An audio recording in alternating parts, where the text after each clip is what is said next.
Hi friends, it's Fiction Friday time again, my favorite story time of the week. Today we're continuing Chapter 5 of our ongoing book, Lad a Dog. Lad has been entered into a fancy dog show, but he is miserable there with all the noise, cages, and homesickness. Let's see if he can pull himself out of his funk enough to do well at the show, or, better yet, get to go home. As always, the link to the ebook is in the description below if you want to follow along. Chapter 5, Part 4, For a Bit of Ribbon. You can't blame him, said the collie man philosophically.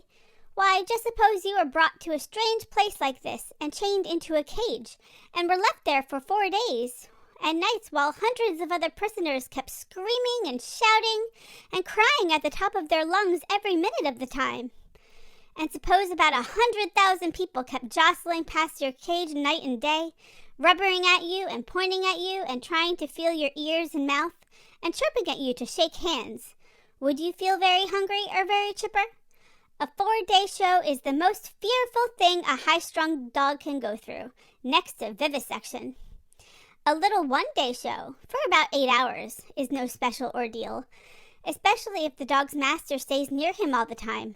But a 4-day show is shoal. I wonder the SPCA doesn't do something to make it easier. If we'd known, began the mistress. Most of these folks know, returned the collie man. They do it year after year. There's a mighty strong lure in it for a bit of ribbon. Why, look at what an exhibitor will do for it. He'll risk his dog's health and make his dog's life a horror. He'll ship him 1,000 miles in a tight crate from show to show. Some dogs die under the strain of so many journeys, and he'll pay $5 for every class the dog's entered in. Some exhibitors enter a single dog in 5 or 6 classes. The association charges $1 admission to the show. Crowds of people pay the price to come in. The exhibitor gets none of the gate money. All he gets for his $5 or his $25 is an off chance at a measly scrap of colored silk, worth maybe 4 cents. That and the same off chance at a tiny cash prize that doesn't come anywhere near to paying his expenses. Yet for all, it's the straightest sport on earth. Not an atom of graft in it, and seldom any profit. So long. I wish you folks luck with 658. He strolled on. The mistress was winking very fast, and was bending over Lad, petting him and whispering to him. The master looked curiously at a kennel man who was holding down a nearby collie, while a second man was trimming the scared dog's feet and fetlocks with a pair of curved shears. And now the master noted that nearly every dog but Lad was thus clipped as to ankle. At an adjoining cell, a woman was sifting almost a pound of talcum powder into her dog's fur to make the coat fluffier. Elsewhere, similar weird preparations were in progress, and Lad's only preparation had been baths and brushing. The master began to feel like a fool. People all along the collie line presently began to brush dogs, smoothing the fur the wrong way to fluff it, and to put other finishing touches on the poor beast's makeup. The collie man strolled back to 658. The novice class in collies is going to be called presently, he told the mistress. Where's your exhibition leash and choke collar? I'll help you put them on. Why, we've only this chain, said the mistress. We bought it for Lad yesterday, and this is his regular collar, though he has never had to wear it. Do we have to have another kind? You don't have to, unless you want to, said the collie man, but it's best, especially the choke collar. You see, when exhibitors go into the ring, they hold their dogs by the leash close to the neck. And if their dogs have choke collars, why, then they've got to hold their heads high when the leash is pulled. They've got to keep from strangling. It gives them a fine, proud carriage of the head that counts a lot with some judges. All dog photos are taken that way. Then the leash is blotted out of the negative. Makes the dog look showy, too. Keeps him from slumping. Can't slump much when you're trying not to choke, you know. It's horrible, horrible, shuddered the mistress. I wouldn't put such a thing on Lad for all the prizes on earth. When I read Davis's wonderful Bar Sinister story, I thought dog shows were a real treat to dogs. I see now, there. Your class is called, interrupted the collie man. Keep his head high, keep him moving as showily as you can. Lead him close to you with the chain as short as possible. Don't be scared if any of the other dogs in the ring happen to fly at him. The attendants will look out for all that. Good luck."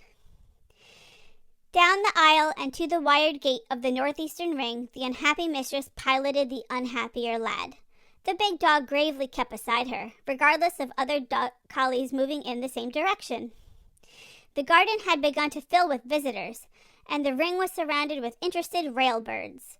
The collie classes, as usual, were among those to be judged on the first day of the 4. Through the gate into the ring, the mistress piloted Lad.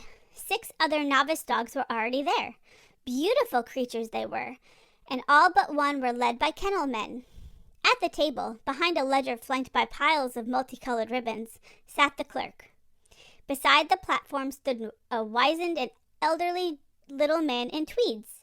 He was McGilliard, who had been chosen as judge for the collie division.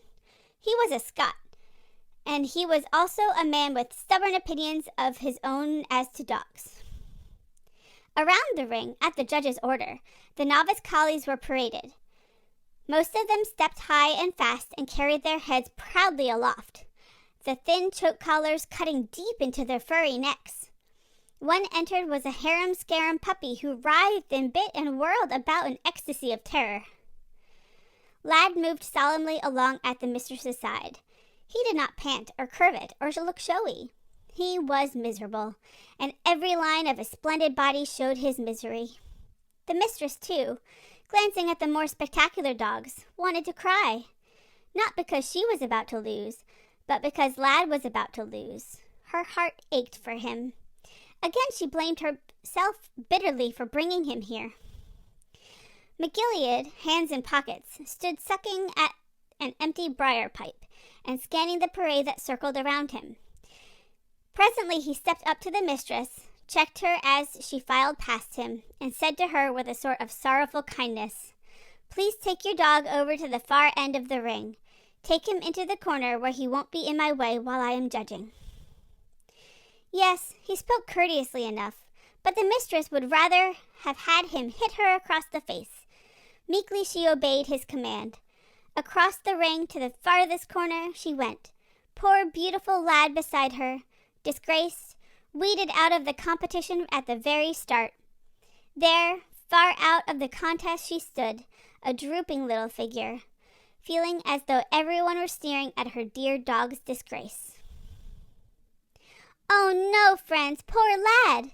It looks like he's been judged at first sight, and judged poorly at that. All that preparation and misery for nothing.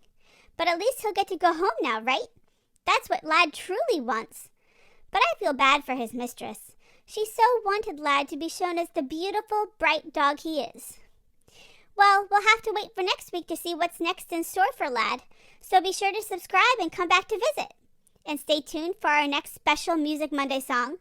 And on Wednesday, we'll be beginning a new wiki series for the month of April. Thanks for hanging out with me today.